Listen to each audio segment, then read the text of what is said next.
Lieutenant general Shankar Prasad भी हैं।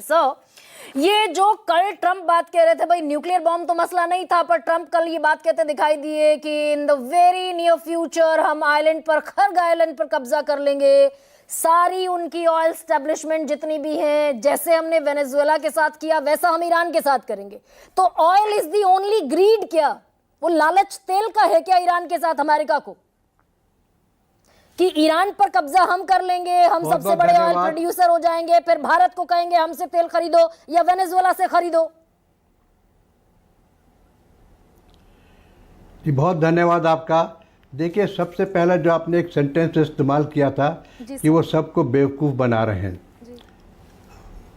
मेरा मानना यह है कि अपने आप को तो बेवकूफ़ नहीं बना रहे, मुझे लगता है अपने आप को ही बेवकूफ़ बना रहे हैं।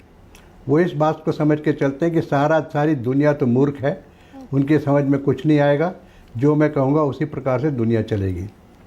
तो वैसा तो नहीं होता ना, सब तो मूर्ख नहीं है, भारत तो मूर्ख नहीं है, इजराइल तो मूर्ख नहीं है, ईरान तो मूर्ख नहीं है। लेकिन एक बड़ी ज़रूरी बात, आप तो जनरल साहब ने सब बातें बहुत अच्छी तरीके से समझा दी। एक बात जो मैं आपसे कहना चाहता हूँ कि इस पूरे मसले में प्लेयर्स कौन कौन हैं। इस मसले में प्लेयर अमेरिका तो है ही, खैर इसमें ईरान है, इसमें इजराइल है, इसमें ईरान की प्रॉक्सीज़ हैं, हिजबुल्ला है, हमास है, हूती है, और एक और है, और वो है इनका IRGC। आपने एक सेंटेंस देखा और पढ़ा भी और ख़ुद भी सुनाया भी कि जब अपनी इंटरनल सहमति हो जाएगी तब आगे बात चलेगी। इंटरनल सहमति का क्या मतलब है? एक तो उनकी इलेक्टेड गवर्नमेंट है ही, जिसके बारे में हम लोग बात करते हैं, जो मीडिया में निकलती है, और दूसरी जो उनकी एक पैरेलल गवर्नमेंट चलती है वो IRGC की है। अब जिस तरीके से आप हम हार्मोज में देख रही हैं कि वहाँ हमला होता है, शिप्स पर होता है, उसकी कार्रवाई तो IRGC कर रही है। उस पर जो मेन इनकी इलेक्टेड गवर्नमेंट है उसका कोई खास योगदान नहीं है, उसके कंट्रोल में भी नहीं है।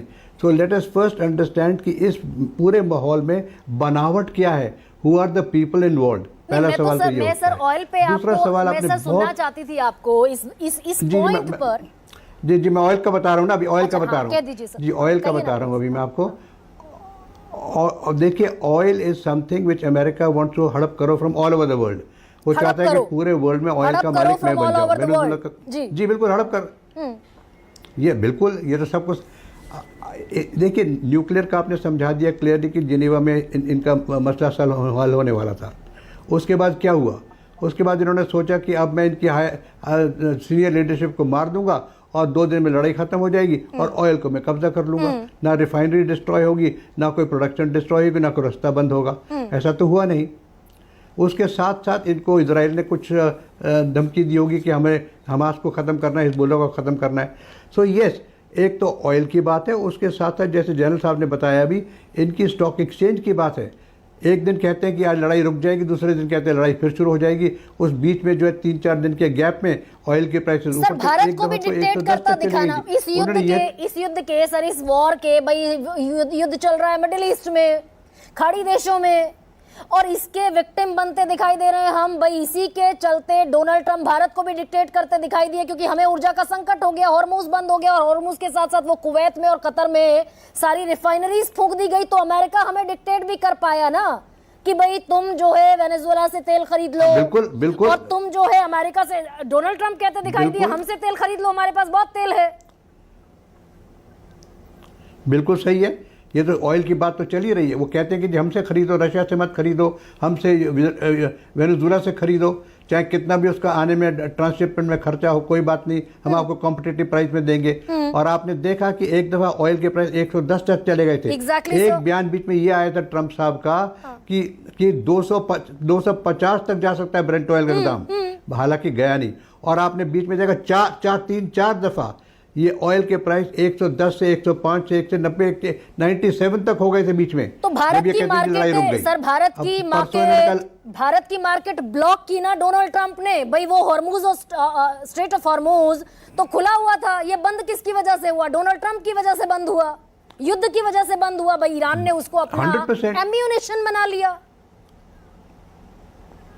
बिल्कुल 100%।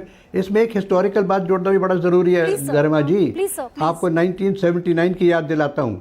1979 में जब शाह ऑफ ईरान वहाँ पे ईरान में रूल करते थे, तब उनका एक बयान है वीडियो पर, और उन्होंने ये कहा है कि straits of Hormuz is a jugular vein in my hands. ये ईरान की जहन में बहुत दिनों से है, आज से नहीं बल्कि 30-40 साल से है ये। पर सर और उन्होंने इसी प्रकार से मेरी समझ भी दुरुस्त कर दीजिए सर, मेरी समझ भी आप दुरुस्त कीजिए इसमें। भाई किसी सॉवरेन नेशन में आप घुस जाओगे, उसकी सारी टॉप लीडरशिप की हत्या कर दोगे, उसके फौज के सारे कमांडर मार दोगे, क्या चारा बचेगा ईरान जैसे देश के पास? जी उन्होंने, और यही तो उनकी असेसमेंट गलत हुई है। This is exactly where is failed in इस असेसमेंट। उनको ये नहीं पता था कि एक जो उनकी सिविलियन गवर्नमेंट है जो चला रही है उसके आप लीडर्स को मार भी देंगे तो IRGC इज इंडिपेंडेंट, उसके 30 अलग अलग संस्थाएं चल रही हैं, 30 ऑर्गेनाइजेशन, 30 फॉर्मेशन चल रही हैं, वो इंडिपेंडेंट है, अपने अपने हिसाब से चलती हैं, वो किसी का हुक्म नहीं मानती। उनकी बनावट में ही this is the part of their organisational setup, this is how they work. So everybody is not taking his own action। 30 आदमी, 30 कमांडर हैं, ब्रिगेड साइज की फोर्सेज हैं, वो अपने अलग एक्शन लेती हैं। तो this is the biggest problem. और इसमें हुआ क्या है? ईरान ने स्ट्रेट ऑफ हॉर्मुज को बंद कर दिया, वहां से हमारी टोटल सप्लाई का 60% हम इंपोर्ट करते हैं, और अमेरिका इसी के चलते हमको डिक्टेट कर पाया रूस से नहीं खरीदना और वेनेजुएला से खरीदो और अमेरिका से खरीदो। विजय सरदाना,